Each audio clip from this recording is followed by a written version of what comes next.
943496842 and allow 2 weeks advance notice.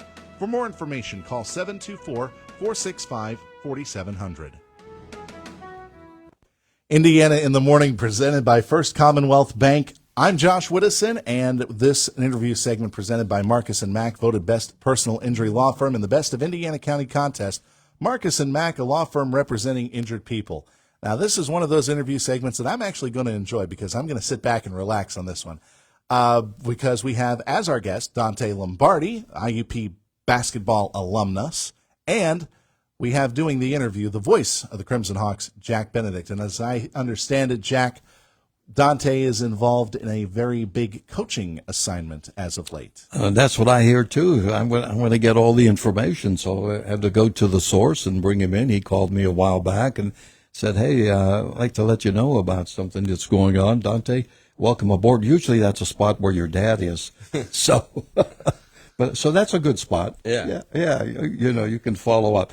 Tell us about the TBT, the basketball tournament. It's Division II and what this is all about. And then, of course, we've got a big segment coming up here on Sunday. But tell us exactly what this is involved in. So first off, thank you for having me. But the TBT is actually a nationally televised basketball tournament that takes place in the summer. Over the last 10 years, it's been on ESPN. It's got millions of viewers across streaming platforms and national television. But the big kicker for it is that it's got $1 million grand prize for the team that wins. And so there was a Division II team that used to be in it a few years ago, and they no longer were in it. So the TBT kind of reached out. They had some other people reach out to me and asked me to kind of revive the Division II team because they liked having that kind of underdog story coming from a whole division rather than some alumni teams that are in it like Kentucky or Louisville or Pitt or Penn State or things like that. So this tournament's taking place. It's at the end of July. Our first game is going to be July 19th, and we're going to be playing down in Lexington. But the TBT will be nationally televised. It will be on Fox Sports this year. So if games aren't on Fox Sports or an affiliate Fox Sports program, they're actually going to be streamed through the TBT's website. So the TBT is just the basketball tournament. That's just what it stands for.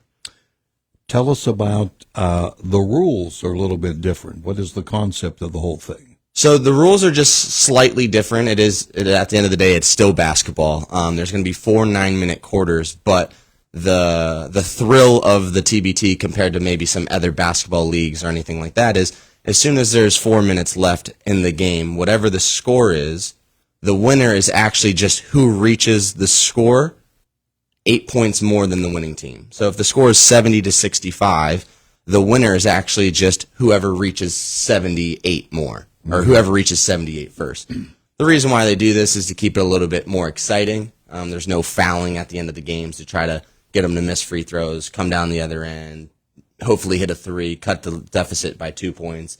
It's really just so that you play good defense, and you always end on a made bucket. It doesn't end on some guy holding the basketball or any missed shots or anything like that. Is it a 5-on-5? It is 5-on-5. All the other basketball rules are typical basketball rules. It's 5-on-5. It's much like college in a sense of shot clock, but it's like the NBA in a sense of quarters. 5-on-5. It's normal basketball. Okay, and you are the Waymakers. Yes. How'd you come up with a name? So the team used to be Division II Unheralded, D2 Unheralded. But when I took over, we tried to get in, and we just wanted to have some rebranding. And so there's a group in town, the Indiana Waymakers, that I'm actively participating in that does charitable events in town, like feeding people over Thanksgiving or buying Christmas gifts or holding events and such. And part of the proceeds, if we win, will go to them. But also, as Division II players, I thought Waymakers was just a really good name because it's a bunch of guys that were kind of overlooked or undervalued at some point, and they made a way. And so all these guys are playing professional basketball overseas or domestic, and they made a way for themselves. And so I thought the name was fitting, and it also brings in some of the little Indiana ties. Oh, yeah, absolutely. It's great involvement in the community. Basketball fans will know the names. Tell us about the players, and this is all coming about on Sunday at 6 o'clock at the Memorial Fieldhouse, right? Yes, so the Waymakers are actually taking on an IUP alumni team at the Fieldhouse at 6 p.m. So on the Waymakers, we actually have Cobo Diaz, who graduated in 2019, was an All-American, great career, now third in points behind Ethan Porterfield, who is also playing on our team to hopefully win $1 million. But we will be playing an IUP alumni team who has even more IUP names to it. And this team will actually be coached by my dad. And they have Armani Foster, Chucky Humphreys, Malik Miller, Dave Morris, Shondale Jones. Willem Brandwick is back in town. Oh, yeah. His girlfriend lives in Pittsburgh, so they're going to be coming up for the game. Marko Kravacevic, same team. He'll be coming in from Harrisburg because he's visiting his girlfriend over the summer. So the plan is to have both of them there as their bigs.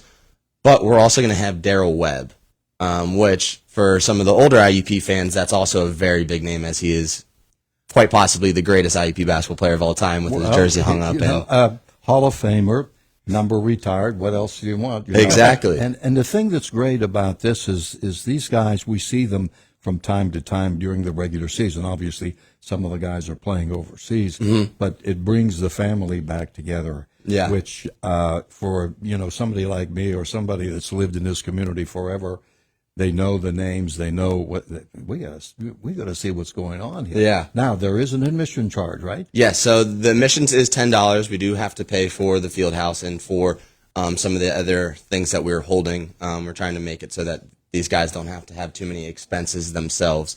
So there is a fee, but the game is going to be held, and there are going to be some other fun events going on. And this game isn't going to be like an all-star game where people are just chucking up shots and goofing around. It is going to be a competitive game that IUP alumni are going to try to win. But there's going to be a game, and we're also going to have some fun events afterwards and some time with the players, sign autographs if people want that. Great, yeah. So it'll be a game, but it'll also be an event for the community to be as involved as possible. Did I see also that Carlos Carter was going to be here? Carlos Carter is actually going to be on the Waymakers team. So yes, not an IUP guy, but an Indiana native. Yeah, Indiana High. In fact, I did a few of his games when he played at Indiana High, and of course played against us for Shippensburg. He had a great career. He did have a great career. And boy, you've got some tremendous names there, and just a great concept. The idea you mentioned about the regional is in Lexington, Kentucky. Yes. Your brother hangs out down around there, doesn't he? Yeah, so he used to coach in Kentucky with the Wildcats, but then he was at Moorhead for the last 6 years, I believe, maybe 7 years. He just moved on to James Madison, though, so he's down in Harrisonburg. Oh, is he at JM now? Yeah, so he's there. But yeah, so we're going to be in Lexington. We play Auburn's alumni team first round.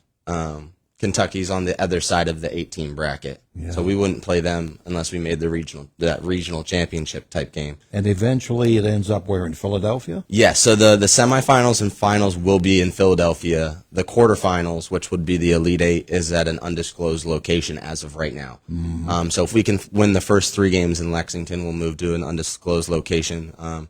TBT's plan is to try to make it a more neutral site game. So if we had happened to play Pitt or something, they'd make it in an area where it's convenient for both teams to show up. But that's an undisclosed location, and then the last 2 games would be in Philadelphia if we're good enough to get there, which I think we will be. Josh, you have anything? You're a lifelong Indiana County fan? Mm-hmm, definitely. When you said that Darrell Webb is going to be on the team, the first thing that came to my mind was he's the guy that made Sports Center for IUP a couple of times.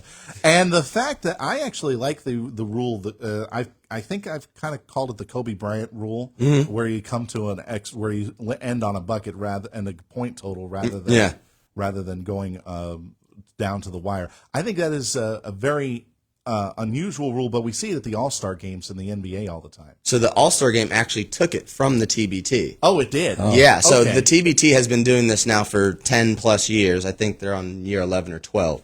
And the All-Star actually took it from the TBT, and they call it the Elam ending. The Elam ending, okay. Yeah. Because I had heard it called the Kobe rule one year because of they did it in honor of Kobe Bryant when his passing. So this exhibition, this is actually going to be considered more of a tune-up game. It sounds like. Yeah, we're trying to So the goal was, because these guys haven't played together. Now Kobo and Ethan and Carlos, they're here all summer, so they get to kind of work out together. Yeah. But the other six or so guys on the team, most of them have never played with each other before. So we're actually coming in. Some guys are coming in on Friday, but we'll have our first practice on Saturday, and it's a quick turnaround. But you kind of have to do things that way. But yeah, we wanted to get a warm-up game in, kind of see how it feels, because they've also never played in this style with an Elam ending or the quarters or anything like that. So we're trying to kind of get them acclimated to one another so that we can be prepared, because these alumni teams, a lot of these guys have either played in the same system as each other or they've played with each other. So it's really important to try to get some kind of advantage. And so that's why we're trying to hold the game, is just so that we can better have a feel for each other, work on it over the week, and then leave to Lexington and hopefully win 6 games. Wow. This sounds impressive. Let's get to the nitty gritty. What time's tip off? Tip off for the exhibition game is going to be at 6, and it's going to be at the Memorial Fieldhouse. Correct. We're going to open doors probably about 5:15 for that, and stay afterwards because there's going to be a lot of things going on too. Yeah. If anybody needs information, can they contact you? Yes, they can contact me. So my number is 724-713-8056. If you have any questions, please contact me.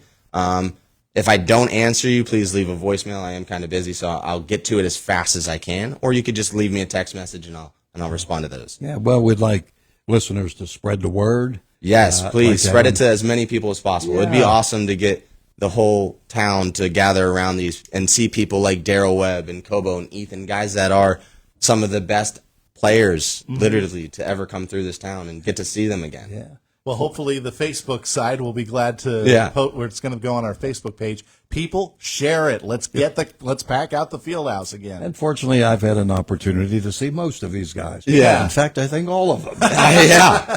Including you. Including me. Good heavens. Dante, thanks a lot. Yeah. We appreciate it. It sounds like a lot of fun, worthy cause. And, you got a bottom line, and this is not just exhibition-wise. It can be pretty competitive. Yes. No, yeah, we're hoping that the IUP team is as competitive as possible. And if we lose, I mean, I don't want to lose, but it'll show us more than us winning by a lot. So yeah, that's understandable. You learn more when you lose, et cetera, et cetera. Hey guys, thanks a lot. We're just at the mark. Yeah. Thank you. Thank you. Thanks again, Jack Benedict, and of course IUP alumnus Dante Lombardi joining us on Indiana in the Morning, presented by First Commonwealth Bank. Our interview presented by Marcus and Mack, voted best personal injury law firm, best of Indiana County contest. Marcus and Mack, a law firm representing injured people. Getting close to 9:25, and we will have the Sports Minute and Boomer Esiason coming up next. That is brought to you by our good friends at S&T Bank, People Forward Banking. Of course, after that, it's a check of our local news headlines here on WCCS. Hi, I'm Garrett Greek, your local mortgage banker at S&T Bank. The sunshine is back. Let us help you find the perfect home to enjoy the sights and sounds of summer. Visit me at one of our Indiana County offices to learn more about our mortgage options. You can also visit us at stbank.com.